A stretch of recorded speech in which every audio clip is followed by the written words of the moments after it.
Hi. So, if you don't know, this is a quarantine. We're in quarantine. And, everybody has a lot of free time, including myself. And so I've been consuming a lot of content. Doofenshmirtz Table Incorporated. Let's see. I should have made a list. I didn't make a list. One sec. Technical difficulties. Hold on. I found it. So, let's start with music. We'll start with music. So, if you haven't been able to tell, I'm a huge musical theater nerd. I keep shifting around. Posture. So, I listen to musicals. A lot of musicals. You can't see my eyebrows. I have eyebrows, I promise. So, I've been listening to a lot of musicals, obviously. Like a week ago, I was cleaning my room, and I listened to the entire soundtrack of Legally Blonde. Can you see that? I only really listen to musicals all the way through in order. I never really put them on shuffle. That was fun. This is the musical that I listen to when I'm doing something that my parents will hear, because it's appropriate. The Drowsy Chaperone. I was making a carrot cake the other day, and I listened to that. Oh, my friend's calling me. Hi. I'll talk to them later. Oh, shoot, my mic's not on. Mike? Are you on? Okay. Technical fixed. This is from the show that I was gonna be in this summer, Matilda. I've been listening to When I Grow Up and Quiet and just sobbing my eyes out.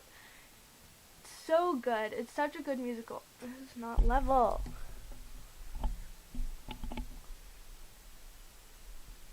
Okay. Better? Is it better? I can't tell. It looks fine, I guess. Where was I? On my phone, as per usual.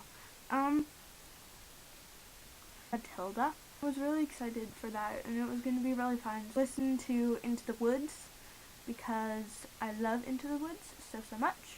I had to pick a favorite musical. Into the Woods might be it. It's, like, really up there for me. And then I listened to Heathers and Chicago and Grease. I've also been listening to 2 podcasts every week, and that is the Smoshcast and the Tripod, because I only listen to YouTube podcasts. Yeah, I guess that might make me a fake fan of podcasts, but let's go on over to Netflix. For TV shows, I've been rewatching the Disney Channel classic Liv and Maddie. Yeah, it is a show that I watched in my youth. Gives me all of the nostalgia. You might notice a trend that a lot of the things that I'm telling you about I've already seen or watched or listened to. It's been hard trying to find new things. I'm not trying to find, I haven't been trying. It's like, I've been reading, watching, listening to a lot of things that I already know and love. I guess, like, nostalgia and stuff. That's not a good reason. My hair is also wet. It's not greasy, I promise. The only, like, new thing that I've found is Shameless, which is a great TV show. I've watched almost all of the episodes that are on Netflix. It's really good. I highly recommend it. There's a lot of gay representation. I've also been watching some Gossip Girl, Gilmore Girls. Those are both GG. Gilmore Girls is amazing. Gossip Girl is mediocre at best. But they're both things that I used to watch and am now coming back to, you know.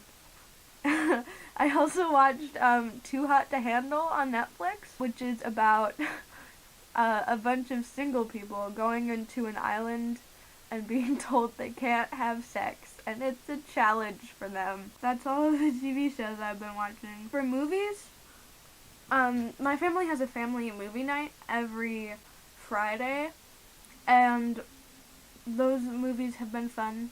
We watched Warm Bodies, which is amazing. It's about a zombie who falls in love with a human. And we watched Jojo Rabbit by Taiki Waititi. So Taika Waititi. I think that's how you say his name. Insert clip of him saying his name here. So Taika Waititi.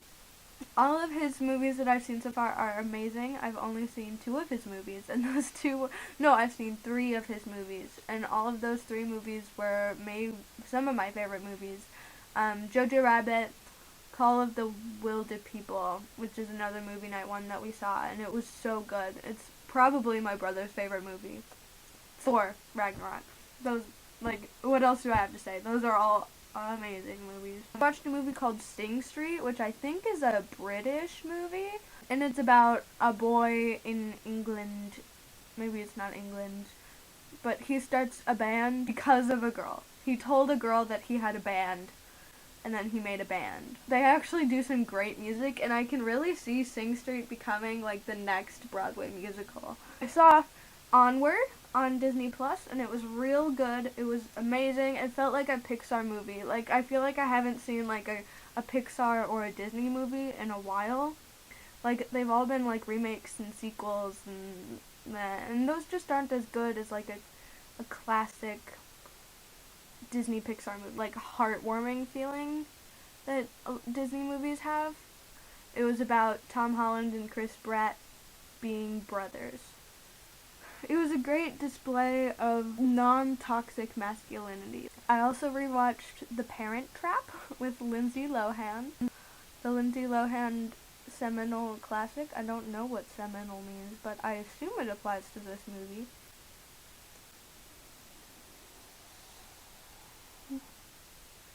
Wow, that was disappointing. Should I do books first? I'll do books first. These ones I'll stand up and show you guys. Okay, I'll get to books in a sec, but first I gotta take a bathroom break. I'm back, and I decided that before I do books, I'm gonna talk about games. I haven't really been playing very many board games, besides this one game called Hear Me Out, which is a great one if you're playing it through Zoom, because you can Zoom it pretty easily. I've been playing a lot of World of Warcraft Classic with my brother and my dad, because we're a family of nerd peoples. I've also been doing a bit of Skyrim. I've been playing so much Wizards 101,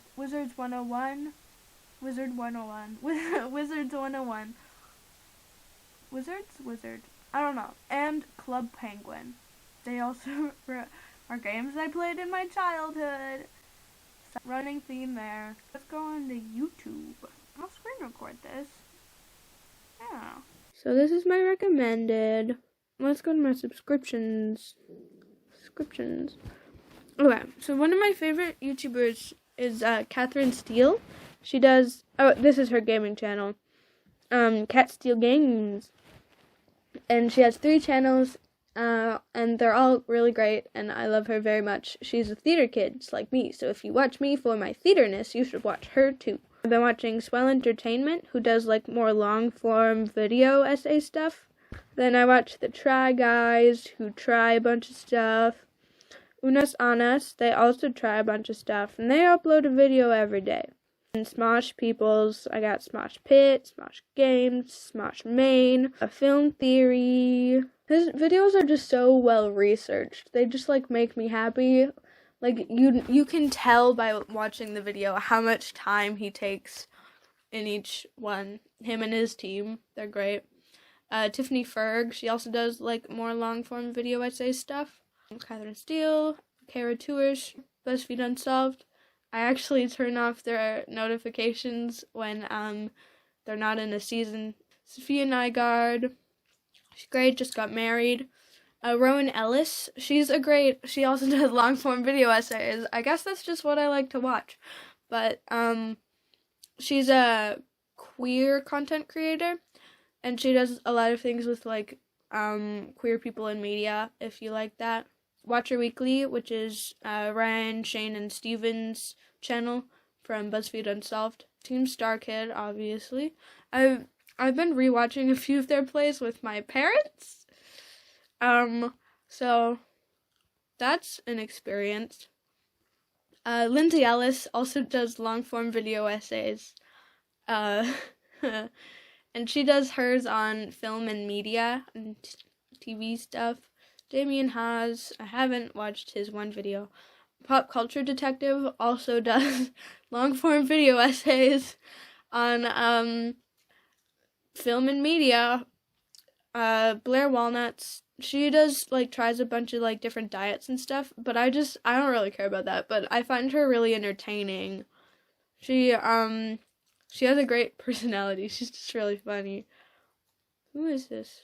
Oh yeah, this is a lot of people from Team Star Kid do this. Yeah. Nerdwriter also does video essays on film and media. Tin Can Bros, they are the other channel of Team Star Kid, and that's my YouTube peoples. Also, YouTube's been recommending me a lot of Danny Gonzalez and Drew Gooden, who I watch. I'm not subscribed to them, but I watch them. Also, for some reason, I never watched this show, but I've been watching a lot of YouTube videos about the drama from it, and that show is Dance Moms. Also, John Mulaney and Bill Hader. That one is still John Mulaney. Cool. Moving on. I'll be right back. I'm gonna look for these books. And I'm back. Hi. It occurred to me that I don't have to say I'm going and I'm back because I can just cut that out. But now it's a bit, so I'm going to keep it in probably.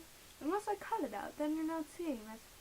Here are some of the books I read during quarantine. Maybe I'll take an aesthetic shot of them in good lighting later. I'll go in order of how I read them. So first I read Anna Kay, a love story, and I got this from one of those book boxes that my grandpa got me for Christmas, and the first time they didn't send it to me signed, but I also have it signed, so I got 2 copies, which meant I wrote in it. I love books when I get 2 copies. I never buy 2 copies because it feels like a waste of paper and stuff, but if I somehow end up with 2 copies, I will write in books. That's also what I do with advanced readers copies. I'm in a book club, and I like writing on them, because I like writing in them and then rereading it later and reading what I thought at that time. It just makes me really happy. I don't know why. It's just I guess it's a reminder that I exist at different times and am sentient and I have thought. And it's based off of Anna Karenina, which is a Russian book that I have not read, but I really liked this. A lot of the characters kind of suck, but I'm sure that's also true in the Russian one. It's about a bunch of rich people who are just so rich. It was pretty good. I would recommend it. It's not amazing. There isn't really a character that I like all the way through. Besides maybe Dustin. I kind of liked Dustin. The best character is Dustin, and I felt so about him. I think I read this one next. I am gonna loan this to my friend soon. But A Good Girl's Guide to Love and Murder. This book was really good. It's an advanced reader's copy, so I wrote in it. I loaned it to my mom, and she read it, and she liked it, and I'm gonna loan it to my friend soon. About a young girl detective person whose senior project is to research a murder that happened in their town. And she researched it really good, and she solves the murder, and it's really good. There's a twist ending. I really liked the ending, I think. Yeah, okay, I remember, I do like the ending. Sometimes I read them all the way through and I'm unsatisfied with the ending, and this ending was good. I liked it. It was a good book. I've never been very good at summarizing books, which is bad for me because I'm in a book club where you read different books from the other people. I think this is the next one I read. It doesn't really matter, but was Apple and Rain by Sarah Crossan, and I love this book. I read it last year at the end of 8th grade, so about a year ago. I read this book for the first time about a year ago, and I really identified with it. It's about this girl Apple with her grandmother. Her grandmother's really strict, and then her mom comes back into town, and she finds out she has a new little sister whose name is Rain.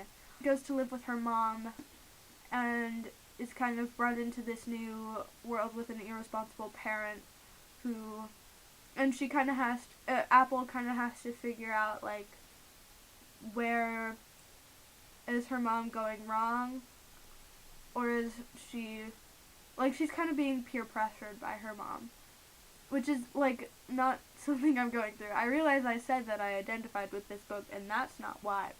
My mom's great. I love my mom.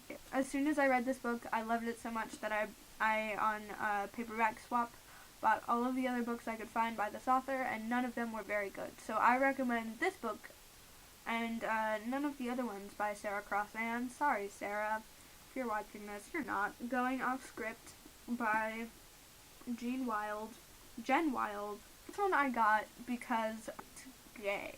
It's not the best, like, writing wise, but it's a really cute gay love story. Bex is coming to LA. She's an intern on her favorite TV show that's a ripoff of Teen Wolf. She writes a script, and the head writer steals it from her and passes it off as his own. He meets this cute girl at a party and who is a YouTuber, and this book just made me really happy because it was a lot of things that I like a lot.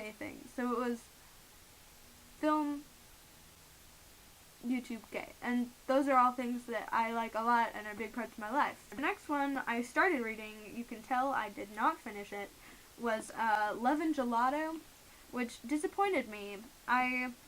Not like the book itself, just I was expecting, okay, let me read you the back. A world that inspires her, along with the ever so charming Ren. Ever so charming Ren. If you couldn't tell, I read the back and saw ever so charming Ren and thought this was gay. And guess what Ren is short for? Lorenzo. So I was super, like, as soon as I learned that Ren was a boy, I stopped reading. If you saw my last video, you probably already know that I've been rereading this series, but I've also been rereading the Harry Potter series. This is the 4th one, because I'm on the 4th one right now. I read 1, 2, and 3, and I'm about 100 pages into the 4th one, because it's a series that I really loved in my youth. I explain it more in my last video, so you can go check that out if you want to hear me talking about Harry Potter. Along those lines, though, I also have been watching the Harry Potter movies again, after I read each book. So I've seen 1, 2, and 3 again, and I always forget the huge tone shift between 2 and 3, because they switch directors and they get a new Dumbledore, and it's a whole thing. That's what I've been watching. Consuming. Media I've been consuming in quarantine. My books just fell over. Alright, I'm gonna go. Bye. Make sure to like, comment, and subscribe. And what have you guys been reading and watching and listening to in quarantine? I want to know. I want some suggestions. Even if they're not things that I have already watched, read, heard. You guys wouldn't know, though, if I'd already watched, read, heard the thing that you were talking about. I don't know what I'm talking about anymore, so, yeah, like, comment, subscribe, and I'll see you guys later, next Sunday, which is when I post. Oh, I've been hunched over all the time. Okay, I'm not in frame now.